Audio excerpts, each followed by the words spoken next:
Thank you, Honorable Speaker. Honorable Speaker, that are aware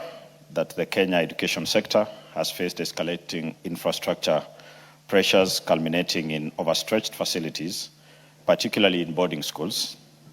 Concerned that despite the introduction of an online learner placement portal in December 2025 by the Ministry of Education to widen access and expedite transfers among schools, there continues to be inequitable outcomes, disproportionately disadvantaging rural learners who suffer digital exclusion, acknowledging that parental preference for Category 1, commonly known as C1, and Category 2, C2 schools owing to their improved infrastructure, including boarding amenities, causes over-enrollment in C1 and C2 schools, recalling that during the inaugural admission of grade 10 learners into senior schools in January 2026, under the competency-based curriculum, some C1 and C2 schools invariably admitted learners at double or more of their approved capacity, noting that this tendency leaves most Category 3 and Category 4 schools severely under-enrolled,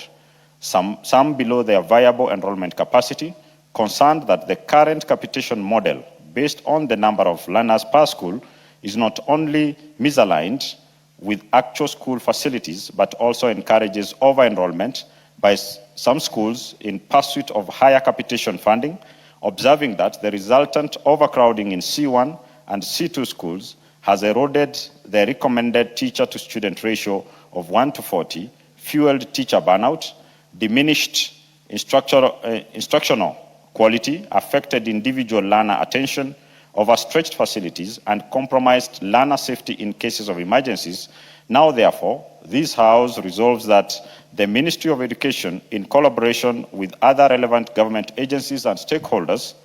recalibrate the education capitation formula to reflect actual infrastructural capacity and ensure that schools receive proportional and equitable capitation so as to incentivize enrollment diversification and achieve equitable distribution of learners across the school's categories. 2, develops and enforces guidelines for capping the number of streams per category of schools at a maximum of 10 for C1 schools, 8 for C2 schools, 5 for C3, and 3 for C4 schools, with each stream not exceeding 40 students, and 3, implements a targeted and accelerated infrastructural upgrade program in C3 and C4 schools,